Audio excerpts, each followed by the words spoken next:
This over here is my Sony A7s III camera. I've had it for over 9 months now. I've shot over 100 YouTube videos with it. I've recorded terabytes and terabytes of footage with it. It's time to talk about how has it held up for me and how good is it. Now we're going to talk about the good and the bad sides and some of the sides that I wish I knew before I bought this camera.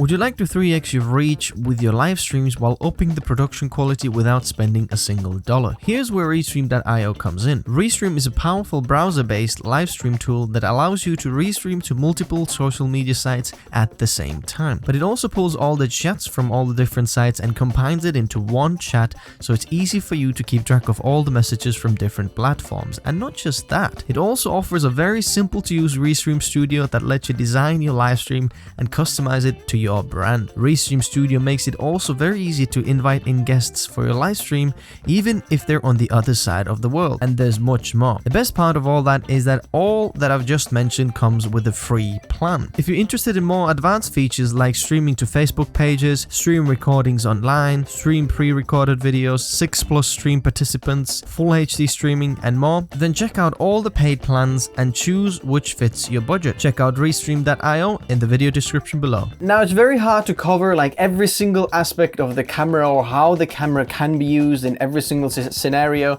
So what I'm going to tell you is how I've used it and what I've done with the camera. So it kind of helps you like where I'm coming from, and if you're planning to do the same things, how would this camera perform?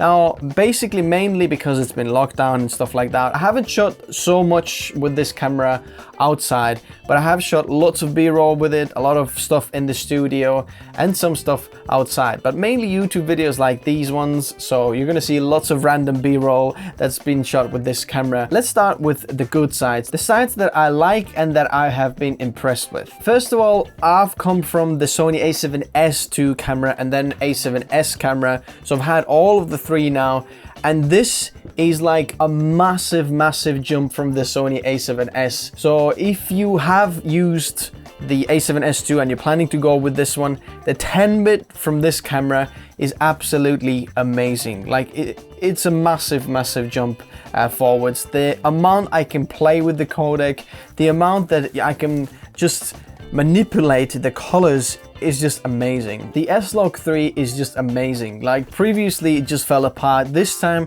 it holds together. There's lots of stuff to work with. The dynamic range is amazing. The base ISO is now all the way down to 160 and it just works really well. Also, there is now an update for this for STABILISATIon, and I've used it a little bit, and at first I realized that the dynamic range isn't as good for the STABILISATIon, but then also if you shoot STABILISATIon, you know, you get the great colors out of the camera. Now, I'm not a big fan of them colors actually, if I'm fair with you. I like to work with my own, you know, colors and maybe add a little bit of color tone and a little bit of, you know, grade to the actual skin tones and, you know, footage to make it look like a bit more orange and tealy and things more towards that. But the S-Cinetone actually, like while I was playing around with it and while I shot the video, I realized that the S-Cinetone actually clips over 100 IRE, which means that if you think that flipping egg, I've clipped the highlights, and when you start pulling them down on Premiere Pro or your video editing software, you realize that there's quite a bit of data on the highlights. So I'm quite happy about the highlight recovery if you want to do that on the S-Cinetone. Second of all, the file sizes and SD cards. Now, I imagined and thought that, whoa, my file sizes are going to be absolutely through the roof coming from A7s II, and there is a little bit of truth in that, but it wasn't as bad as I thought. Like the file sizes are okay, but if you have like a cinema camera, like a Blackmagic Pocket Cinema camera, then even the 12:1 compression ratio, what you're seeing right now, is much higher file sizes than any of the Sony A7s III files. Now, I was using previously the SanDisk Extreme Pro cards from my A7s II, and I thought, oh, I'm gonna have to retire all of those cards because I can't use them for A7s III. But actually, that's not the truth. If you shoot just like 24, 25 or 30 frames per second, you can use those Extreme Pro cards or V30 cards if you have any of those lying around. So I was quite happy about that because most of the content that I'm shooting is just that. Now the B-roll I'm shooting in either 60 or 120 frames per second, and for that you do need a V60 or V90 card depending on like the codec you're gonna go for.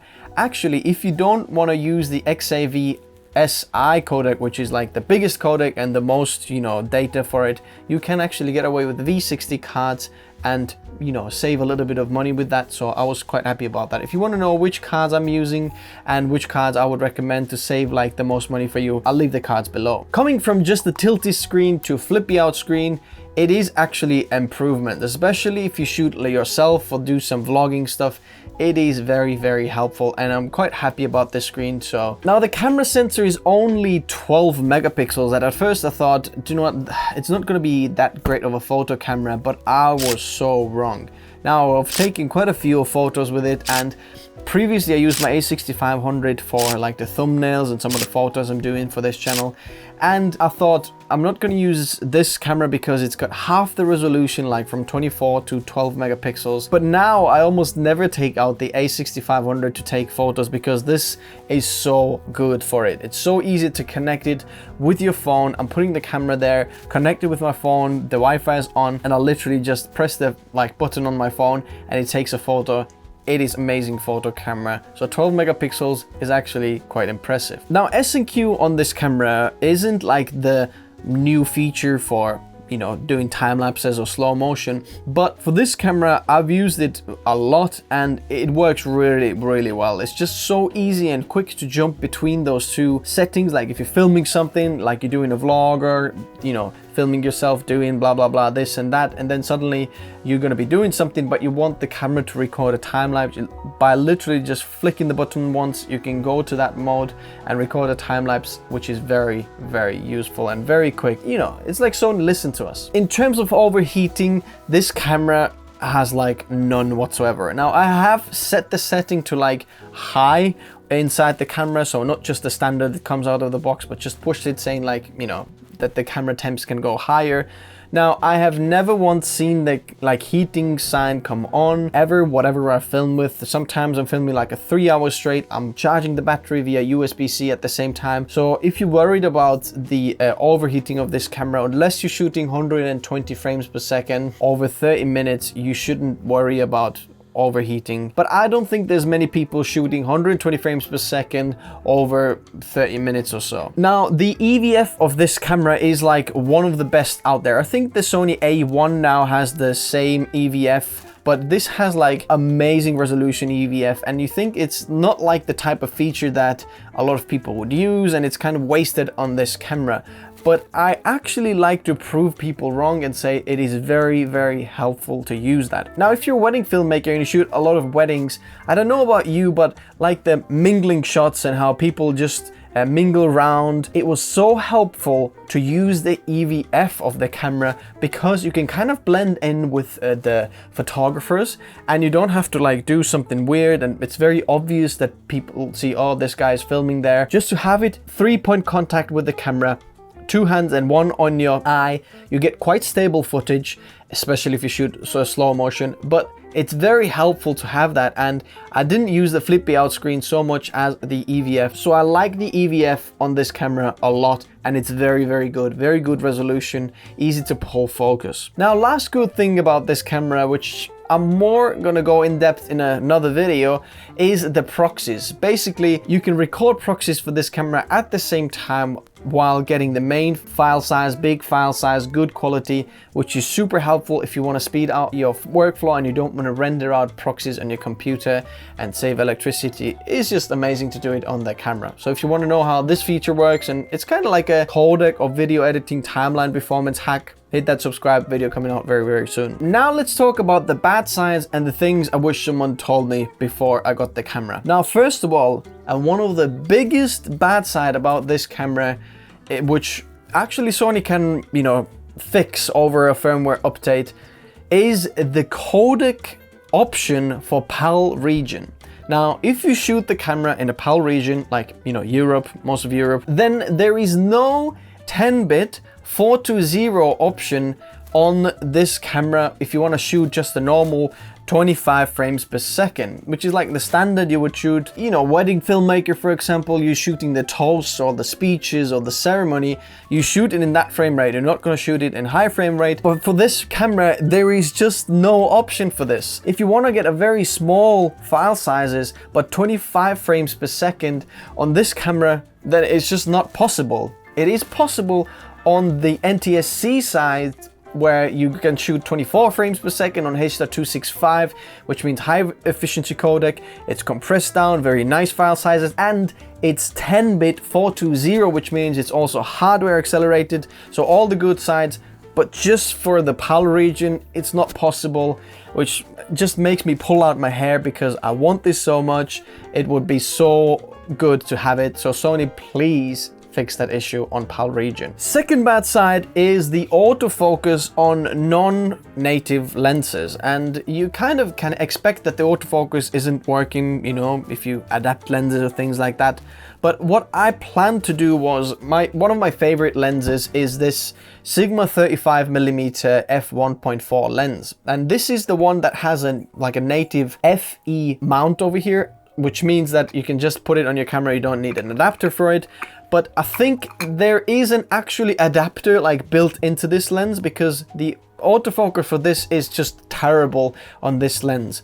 At first my plan was to use this and get great like bokeh in the background and shoot it at f1.4, and it's gonna keep, you know, my face and everything in focus and track me very well, but that is not the case. It's gonna hunt absolutely horribly, and it just makes you so dizzy watching this. If you want a good autofocus for the Sony A7s III, it does have a good autofocus, but you need to use like native lenses that are made for Sony, which are smaller, a bit more expensive, and most likely have a focus by wire focus ring, which for a filmmaker is just, it just doesn't work as good. That's why I love this Sigma lens, because it had the autofocus function. If you wanted to, you can use the autofocus, and a complete manual focus ring. If you want to pull focus and shoot something, it's just amazing on this lens. But unfortunately, the autofocus doesn't work on these. So if you want the autofocus, you're gonna have to go for the more expensive and a little bit annoying to use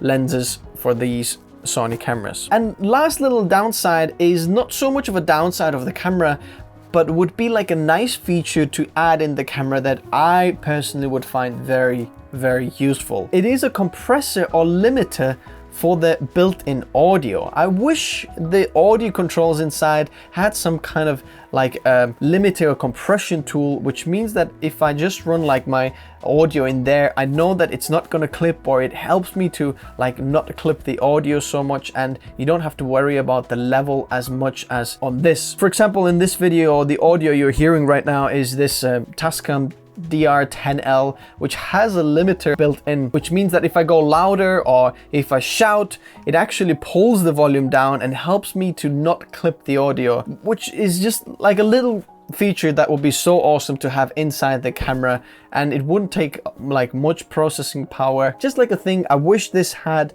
so I would run all my audio straight to the camera and not to an external recorder, for example. And another thing that's wrong with this camera is that even though these things that I've said that are wrong with this camera, this is a perfect camera. Like for most of the people, like 9.5 out of 10 people will just enjoy this camera, and it's just so well made. All the rest of it, like the buttons and the functionality, touchscreen, it just works. I'm so happy with it. It's really hard to find bad things about this camera, apart from that, you know, codec thing I mentioned before. But apart from that, it's hard to really pick on this camera. It's just so good. Now, if you're wondering like what wrap am I using over here, this is a wrap from Camskins. If you haven't seen them, I've got a video on my channel, but I wrapped it. Now, if you want to pick up this Sony A7s III or some of the gear that I'm talking about in this videos, or want to check out some of the gear I'm using, I'm gonna leave the links in the description below so you can check out the latest pricing and pick up this camera if you wanted to. If you're Sony A7s III user and you have got some tips for me, or you think I missed out something, then leave a comment below and let me know what I missed out. If you like this video, hit that like button. It actually makes a difference. Subscribe if you haven't already, and I will see you in the next one. Thanks guys for watching. See you soon.